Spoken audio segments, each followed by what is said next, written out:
అయితే నాకు కొన్ని ఎక్స్పీరియన్సెస్ ఉన్నాయి. అంటే చాలామంది కొత్త వాళ్ళతో చేసిన ఎక్స్పీరియన్స్. చిరంజీవి ఫస్ట్ సినిమా కోతల రాయుడు చేశాను. ఆ సినిమా చేసినప్పుడు చిరంజీవి ఎలా ఉండేవాడు, డ్యాన్స్ మాస్టర్ లేకుండా, ఫైట్ మాస్టర్ లేకుండా సినిమా చేస్తూ ఉంటే, అంటే కొన్ని సాంగ్స్కి అన్నిటికి కాదు చేస్తూ ఉంటే అతను ఎలా కోఆపరేట్ చేశాడు. 24 అవర్స్ మా సినిమా తనది నాది అని 24 అవర్స్ పనిచేస్తూ ఉండేవాడు.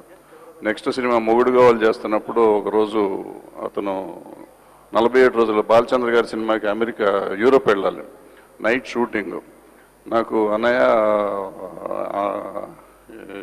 యాంకిల్ తెమ్మని చెప్పాడు. ఏదో అడిగితే తెప్పిస్తానులే అన్నాను. కాస్ట్యూమర్కి చెప్పాను, కాళ్ళకి తెచ్చాయి, చేతులకు తెచ్చాడు అతను. నైట్ అంతా వీళ్ళ నీ మూమెంట్, నైట్ షూటింగ్ చేస్తున్నాం, 2ంటికి కాళ్ళ నుంచి రక్తం కారుతాను, మొత్తం అంతా చేస్తాను. నేను చిరంజీవి ఆపేద్దాం షూటింగు, మనం ఇక్కడితో ఆపేసి మళ్ళీ వచ్చినాక చేసుకున్నాను అంటే, లేదు నేను వెళ్తే మళ్ళీ 4 రోజులు రాను, ఈ సాంగ్ కంప్లీట్ చేసేద్దాం అని.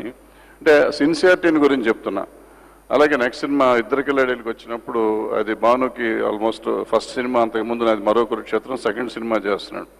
12 అవర్స్ ఇలాంటి స్టూడియోలో పైనుంచి ఏలాడగట్టాం, కాళ్ళు పైకి తల కిందకి ఏలాడగట్టితే 12 అవర్స్ నేను ఇప్పేస్తాను, నువ్వు రిలాక్స్ అవ్వంటే లేదు, రిలాక్స్ అయ్యానంటే మళ్ళీ లేట్ అవుతుంది, నేను ఇలాగే చేస్తాను అని చెప్పి అతను 12 అవర్స్ అట్లా ఏలాడతానే షూటింగ్, ఫైట్ సీన్ మొత్తం అట్లాగే చేశాడు. అలాగే సుమన్ ఆ సినిమాకి వచ్చినప్పుడు ఫస్ట్ డే నేను రా, నాకు తెలుగు రాదు, నేను యాక్ట్ చేయను, నేను పారిపోతాను అన్నాడు. కాదు నువ్వు చేయగలవు రా అంటే అతని వాళ్ళ 100 ఫిల్మ్స్ పైన కంప్లీట్ చేసి ఇప్పుడు క్యారెక్టర్ యాక్టర్గా కూడా మళ్ళీ 100 సినిమాలు చేస్తున్నాడు.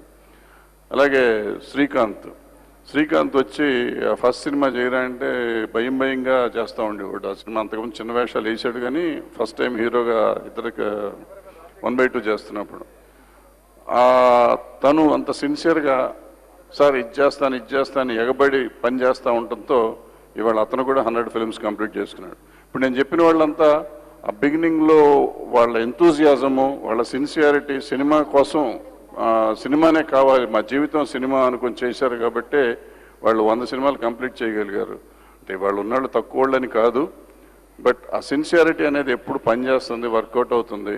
అలా మా కార్తిక్ కూడా ఎంత సిన్సియర్గా చేసి ప్రొడ్యూసర్లందరికీ పనికొచ్చేటట్టు ఉండాలని, ప్రొడ్యూసర్లు అతన్ని చూసి సంతోషపడాలని. వాళ్ళ నాన్నగారు డిస్ట్రిబ్యూటర్గా మాకందరికీ ఎంతో సాయం చేశాడు. సాయం చేయటం కంటే డిస్ట్రిబ్యూషన్ చేసి పెట్టారు. ఆయన సినిమా ఆయన పని ఆయన చక్కగా చేశాడు. అలాగే ఇతను కూడా హీరోగా అతని పని అతను సిన్సియర్గా చేస్తాడని, కోఆపరేట్ చేస్తూ ఉంటాడని ఆశిస్తూ సెలవు.